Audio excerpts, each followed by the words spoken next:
So here is the second part.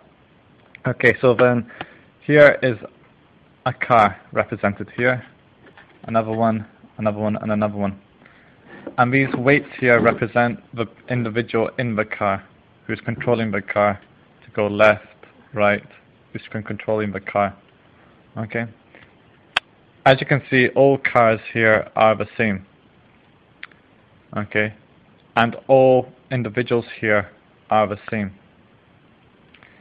So, for example, if someone says, oh, my car, if everyone's got the same car, then they would all be the same thing. They'll all be called car, for example.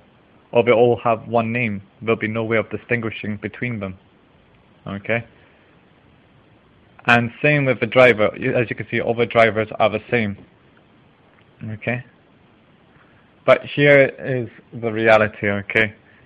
Everyone has different cars. And that's one car there. This is represented by another car. That's another car there. And this is another car here. Okay, now we can compare cars. I can say my one is better than your one. This one is better. This one's more expensive. This one blah blah blah blah. So now we can compare cars. So I can say the car that I can control is better than your car. And it's better than this car. Okay? But the one inside the car who's turning the car left, right, left, right, left, right, left, right is the same. So us as individuals, the one who's commanding our bodies, even though they are different, they look different, different size, different shape, everything, different colors. The bodies are different, but the one inside the body who's controlling everything is the same. So for me to say, I am more handsome than this individual, or to say, I am more clever than this individual, to cause distinguishment between humans, it means that we don't know who we are. The person literally thinks they are a BMW. The person literally thinks he is a Mercedes-Benz. He literally thinks he is a Nissan Micra, whatnot. Literally thinks he's a Lamborghini. Okay? So it's to say, oh, I am more handsome, or I am from Iran, or I am from this country, then it's because we have represented ourselves through the eyes of the intellect. And the eyes of intellect can only see things. So it's looked in the mirror and it's seen this. So it's saying, oh, that's me. Well, the other person looked in the mirror and says, oh, this is me. So then people say, oh, I am depressed. Or I am not feeling well. Or I am hungry. Or I am this. Or I am that. That's the same as me saying, oh, I need petrol. The car needs petrol. The car needs petrol. Then the person says, I need petrol. So it should be the body that I control is hungry, not I am hungry. So if we separate ourselves from our bodies, we'll realize that we're not our bodies and that we're all the same. And in fact, we are unique. This weight which represents us is a shape. We ourselves, the person who's making this video, isn't a shape. He is unique. He's of the unseen. You can't hear him, touch, taste, smell, see, nothing. We're all the same. We are all unique. Okay? Everything that we see is different. So I am a kind of being which doesn't need food. I am independent of food. I am independent of depression. I'm independent of everything, I'm independent. I can't be depressed. It's only the body that has a certain feeling, and then the intellect has associated my unique self with this feeling, and then I'm like, oh, I am anxious, or I am depressed. Okay? But that's the trick of the intellect, has misrepresented ourselves, has given us an identity which is a form, a shape, has given us a false identity.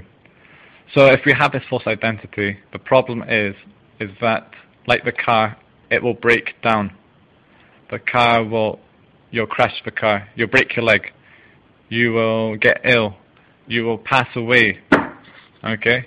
If you think you are this body, if you think you are this car, then when this car goes and you have an accident in this car, or this car gets ill, or this car goes to the scrapyard, gets destroyed, then it feels like you're being destroyed. When someone loses their house, for example, or someone loses their family, or someone loses something, they actually think that they're losing part of themselves. That if they lose their possession, like their looks, they lose their body, they lose their strength. Because they've associated themselves with their looks, with their strength. When they lose it, they feel like they're losing themselves. But it's actually liberating when these things which aren't actually us become liberated from us, and then we can become our unique self, a self which is unique, which cannot suffer. It can only suffer if we associate ourselves with something of the seen, or something that we can sense. So the suffering stops is when we become free of any associations. Okay? When the Holy Quran said, when in the Quran it says something like, Iblis, the devil guy, he says, I am of the jinn, because he's of a different species. I am the jinn, I am made out of fire. I am better than Adam, he's made out of clay. The devil and Adam, they have the same soul. But the devil has a body made out of clay, out of fire. And Adam has a body made out of clay. Okay? They have different bodies, which they command, but their souls are the same. The purpose of this life, one of the purposes, is to know ourselves. Whoever knows themselves knows God. Okay? And if we don't know ourselves, we have false representations of ourselves. Like Iblis, the devil guy, he says, I am better, I'm made out of fire. Because he's reduced himself down to a level of something he can see. When he sees someone else who is made out of something else, or seeing someone which is more handsome than him or stronger than him, then he gets upset. He says, no, I am better. So he compares himself. Okay? And so this will lead to the hellfire.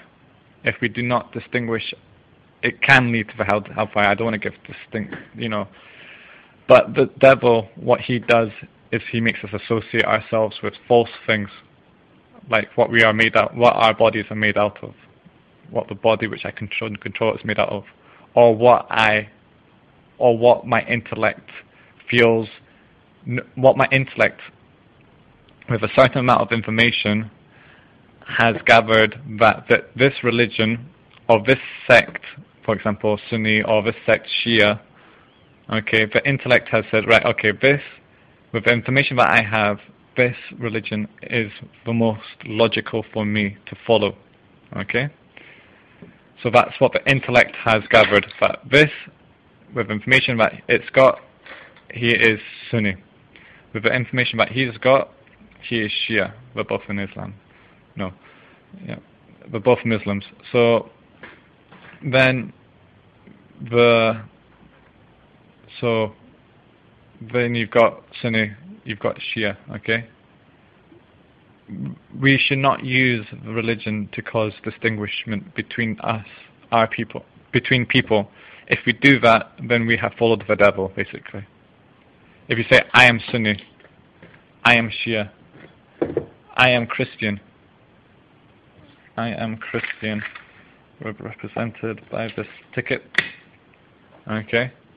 If you say that, then we're going to be comparing ourselves. We've got identities which are different. In reality, we are all the same. We all have the same identity. Okay? But the intellect that God has given us to command and to be aware of has come to different different logical answers based on the information that it's been given. Okay? So then this one is Christian, this one is Muslim, this one is Jewish, for example. And if I was to say I'm Muslim, I am better than a Christian. Or if I'm to say I am Shia, I am better than someone who is Sunni, then I have followed the path of the devil. It's best to say that the intellect that I command has gathered that the school of Ahlul Bayt Shiism is the best, and the intellect that the other person has thinks that this is the best. Okay, but their identities are the same. So if religions cause division, then your religion that you're following, you've taken a satanic path. Okay, because we cannot cause distinguishment between ourselves, because ourselves are all the same. Our actual identities are all the same. Okay? So when people fight, for example, the American soldiers are fighting the Iraqi soldiers, or when religious sects are fighting each other, or like the Libyans are fighting each other, it's because they have a certain the intellect has been receptive, the body, because the body attaches to things, like the chicken which hatches from the egg, it attaches to its mother. Okay, so this is the body, this is the intellect. The body naturally attaches to things, like in relationships, it attaches to the person you're in a relationship with. Okay, so, and then the intellect has certain knowledge. Okay, the body and the intellect have the body has attached to a certain ideology. But I am pro-Gaddafi, for example. Okay, then another person who's a soldier, he has the same thing going on. He's got a certain ideology and he's attached to them. That's fair enough. But to fight over ideologies is because we have represented ourselves in those ideologies. These ideologies have become our identity, which means that you have followed the devil, that he has given us a false identity. He's reduced us from something unique, something which the whole universe, if we had as our possession, wouldn't be a good enough identity for us. But the devil has seduced us into picking, small identities, and we become attached to them. And what happens when we become attached to ideologies is that we compare, that we cause differences between each other, and that we cause war, we cause divisions, we cause fighting. This is why patriotism is very bad. And this is why fame is very bad as well. Because fame causes, fame which goes to the person's head where he thinks he's more superior than someone else. If I was to say I'm more superior than someone else, or someone else is more superior than me, then they don't know themselves. But they know that, that the devil has kind of seduced them. So the next step is to be free of this body. And the way to do this is as follows, right? The intellect and the body.